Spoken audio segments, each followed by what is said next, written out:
Hello again, ladies and gentlemen, dear children, this is Captain speaking now. We have already started to descent for St. Petersburg Volkov International Airport. We expect to land in about 35 minutes at local time 2:15 p.m.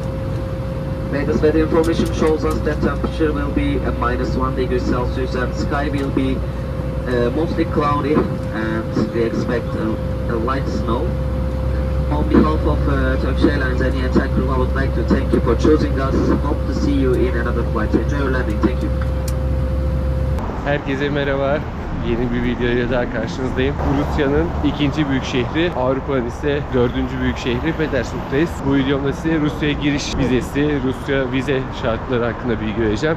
Buraya e-vize ile geldim arkadaşlar. Ve bu vize aslında kolay vize olarak geçiyor. Bugün kız arkadaşımla beraber Vera, kendisi nişanlım aynı zamanda. Привет. Привет. Rusya'da yaklaşık 10 gün kalacağım ve 10 gün boyunca size ziyaret ettiğim noktaları göstereceğim. Petersburg aynı zamanda bir açık hava müzesi. Şöyle göstereyim. Her yeri de fotoğraf çekilecek binalar var.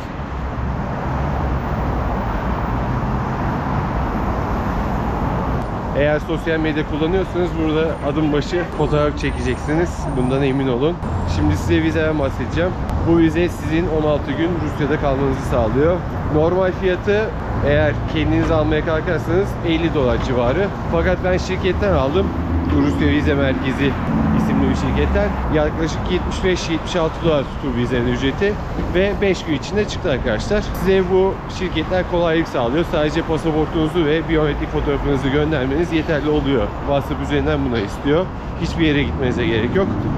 Ve dediğim gibi 5-6 gün içinde bu vize sizin elinize ulaşıyor. Ben bu vizeyle giriş yaptım buraya. Fakat şöyle bir durum var. Ülkeye ilk defa giriş yaptığım için polis kontrol noktası, pasaport kontrolü beni dün havaalanında 3 saat bekletti.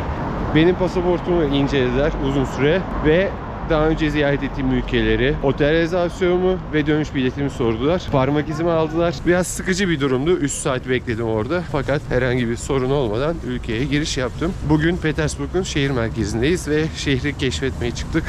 Vera yaklaşık 6 senedir burada yaşıyor ve o bile tamamen şehri geze geze bitirememiş. Çok büyük bir şehir. Size ziyaret ettiğim noktaları elimden geldiğince göstereceğim ve öğrendiğim bilgileri size aktarmaya çalışacağım. Şubat ayında Petersburg'da hava yer yer kar yağışı, yer yer güneşli, sürekli değişken bir havası var fakat soğuk.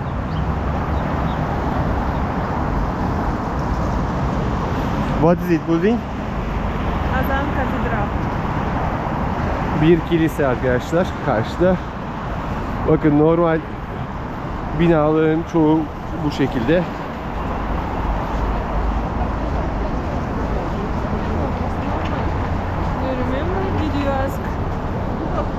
This cathedral? Famous. Yes. Ve karşıda Petersburg'un en meşhur kilisesi var arkadaşlar. Moskova'dakine çok benziyor. Moskova'nın ünlü kilisesine. Şimdi oraya doğru yola çıkıyoruz. Ve bugün Vera söyledi, şansımıza hava güneşli. Normalde bu havayı pek kolay bulamıyormuşlar kış aylarında. Güneş biraz ısıtıyor ama çok değil. Yine soğuğu iyiliklerinize kadar hissediyorsunuz.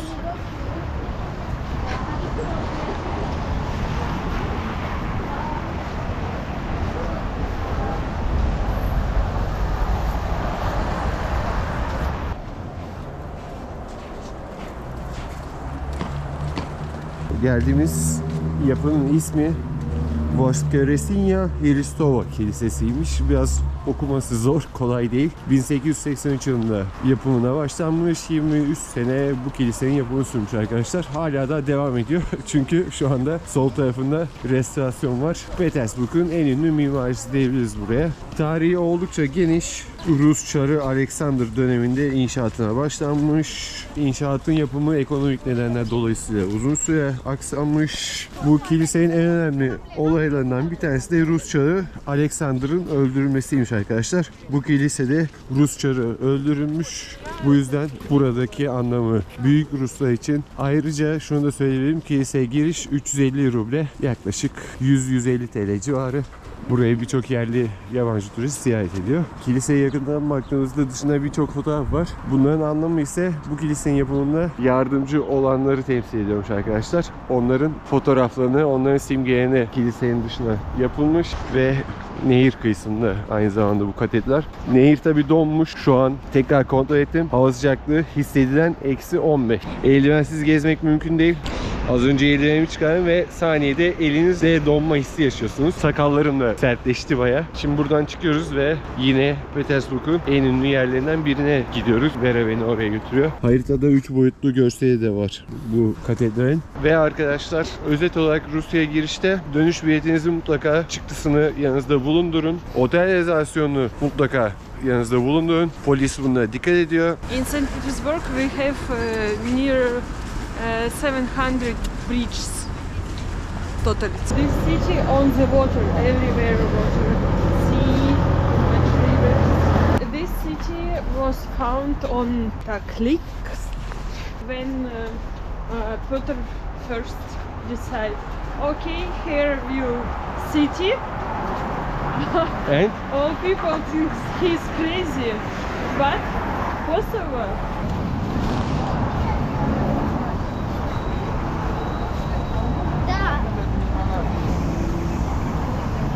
ve arkadaşlar şehrin en güzel yanı şu kaldırımların, sokakların genişliği.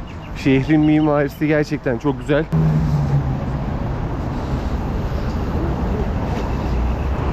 Are you feel hungry? Not too much, but Not too now much. we will go for drink tea. Okay. It's very popular, very famous dishes in St. Petersburg. Okay. This name Pышka. Pışka. Like delicious. Yes. Arkadaşlar şimdi biz çay içmeye gidiyoruz ve Rusya'nın, Petersburg'un meşhur tatlısı pışka yiyeceğiz diyor Vera.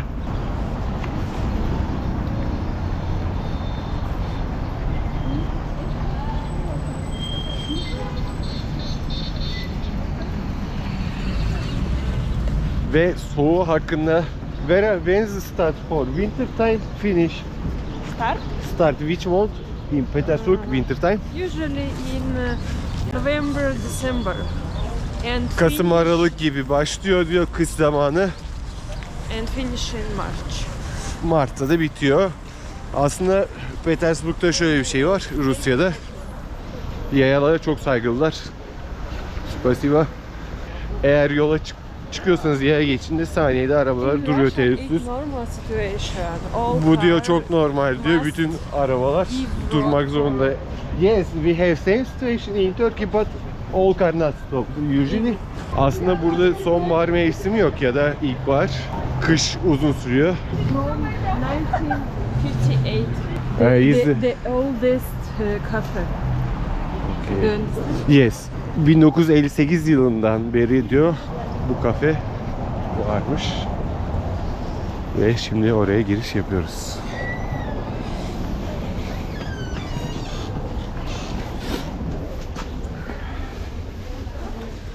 İçerisi bayağı kalabalık.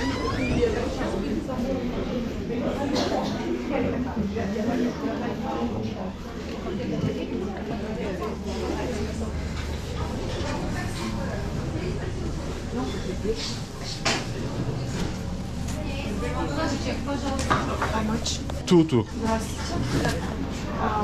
Добрый, пожалуйста, 4 пышки. Сахар без? Do you need sugar? Yes. 2 сахара. 188. Пожалуйста. Пожалуйста. And just like $2 for this. Bunların tamamı diyor çayla beraber $2 60 TL. Spasiba. Здоровья.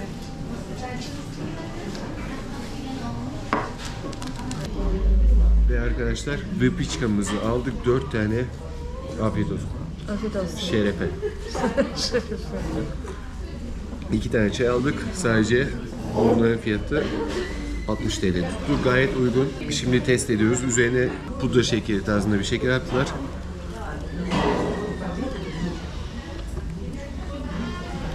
What do you think? we have to similar food in Turkey but not delicious. Arkadaşlar aslında bizim bu çörek aynı bizim mevlütlerde dağıttığımız özellikle Trakya'da lokmalara benziyor. What is Turkish name? Lokma. Lokma. Well, we didn't Gayet try lezzetli. in Turkey. Because it's not selling. Usually all people was do in home. This one is not too much possible. You can find selling this. Biz diyor bunu diyor Türkiye'de niye denemedik diyor. Ben dedim eski insanlar bunları, yaşlı insanlar genelde evlerinde yapıyor. Ya da bir dua, mevlüt olması lazım. O zaman daha çok yapılıyor. Ve kandillerde biliyorsunuz. Hafif yağlı fakat yağ rahatsız etmiyor sizi. Mükemmel diyebilirim. Afiyet olsun. Did you say in Russia we say afiyet olsun before food? Yes. But Turkish you can say every time. I think only after food, no? Rusya'da diyor afiyet olsun'u biz yemekten önce kullanıyoruz diyor. Bizde de her zaman kullanılıyor afiyet olsun kelimesi. Onu söyledim. Yemekten önce, yemekten sonra. Fakat Rusya'da sadece yemekten önce kullanılıyor. In other city, Russian city, it's have different name. Really? What is it? Ponchik, Ponçik. like donut. Like donut. The same, very similar. Petersburg dışında diğer ismi varmış. Ponçik. Ponçik. Ponçik kelimesine benziyor. English name donut. Yazın diyor ayrıca Vera söyledi. Dışarıda kuyruk oluyormuş arkadaşlar. Bunu tatmak isteyen müşterilerin kuyruğu oluyormuş. İçerisini size göstereyim kısaca. Birçok insan donutunu yiyip gidiyor. Donut da diyebiliriz aslında. Ve ayrıca çok uygun fiyat. Az önce Vera hepsinin fiyatını kontrol etti. Arkadaşlar pıçkanın tanesi sadece 7 TL'ye denk geliyor. 4 tane pıçka yedik, 2 tane çay içtik ve toplamda 60 TL kadar bir ücret ödedik. Çayımızı içip gezmeye devam edeceğiz. Görüşürüz. Annem adem.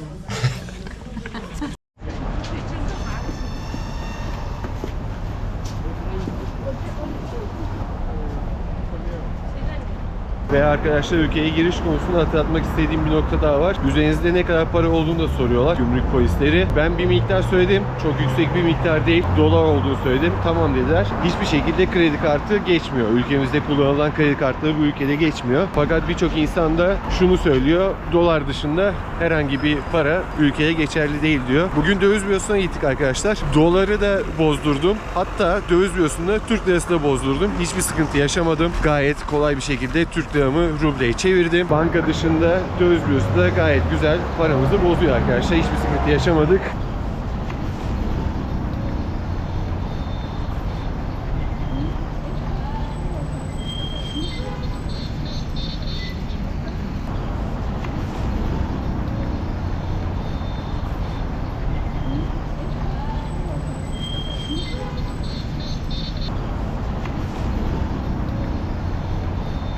It was war, Second World War.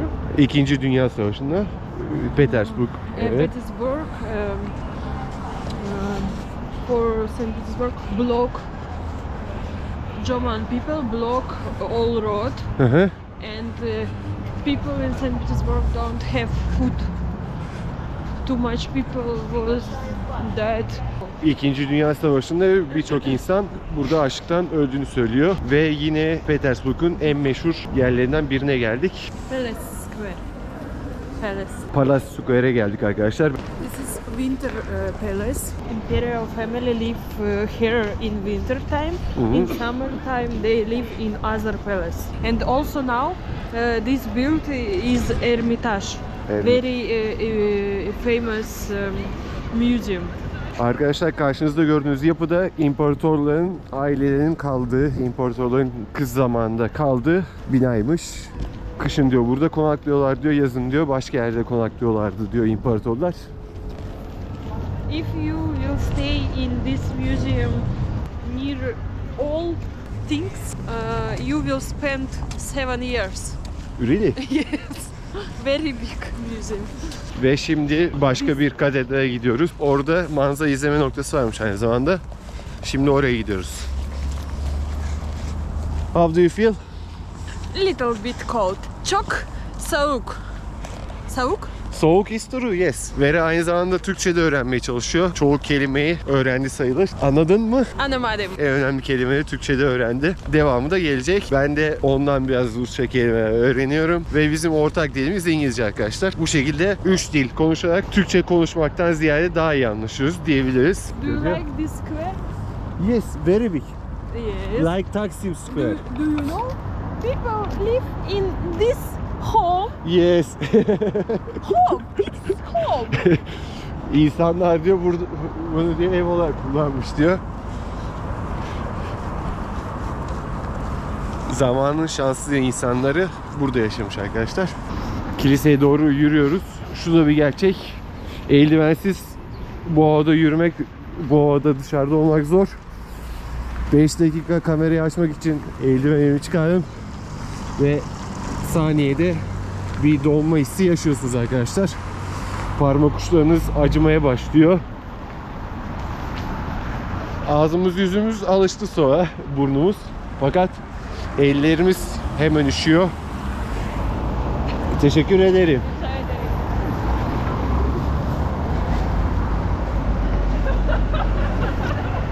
Buz pateni için bilet alacağız. Akşam da buz pateni planımız var. Hayatımda ilk defa buz pateni deneyeceğim. Daha önce çocukken paten denemiştim normal tekerlekli, fakat buz pateni biraz farklı. Koy kenarına gideceğiz arkadaşlar. Koy kenarında kayacağız. Patenimizi Finski Bey. Finski Bey. Bey. Bey. Finski koyuna gidiyoruz. Finski Bay. Yes. Turkish name is koyu. Koy. Koy. Koy. Yes. Finski koy.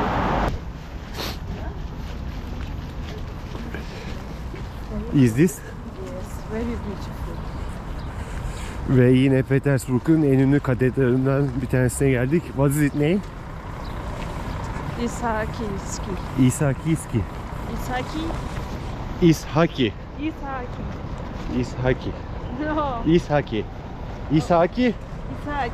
Okey. İshaki katedraline geldik arkadaşlar. İsa. Ve katedrale giriş için bilet alacağız. Ödemeleri Vera kredi kartı da yapıyor. Kişi başı 300 ruble. Yaklaşık 105 TL diyebiliriz buna. Burada şehir tur otobüsleri var.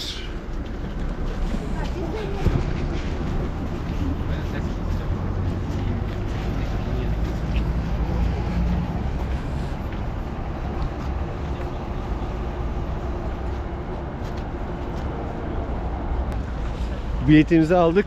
Katedralin içine giriyoruz. Let's go.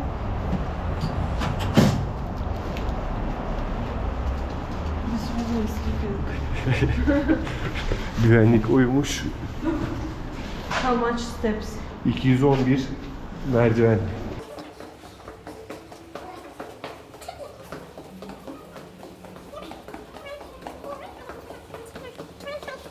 Son 90'dayız arkadaşlar. Ve harika bir yere çıkmışız arkadaşlar. Buradan çıkmaya da devam ediyoruz. You know, I like hiking. Yes.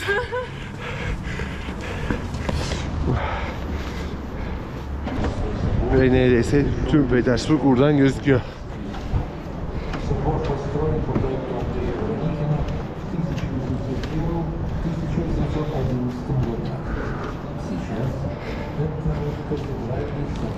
Etrafında tur atıyoruz şu anda.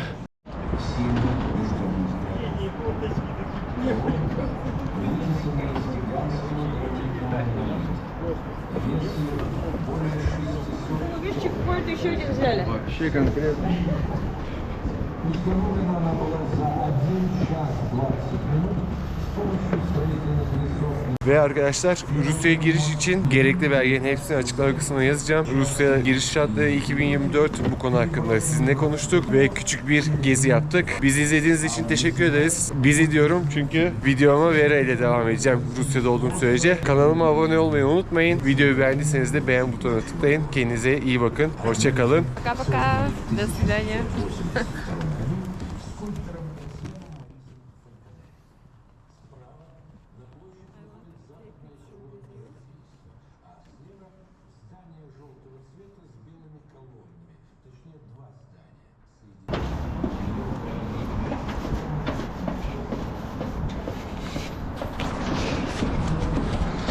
sonraki videoda görüşmek üzere arkadaşlar.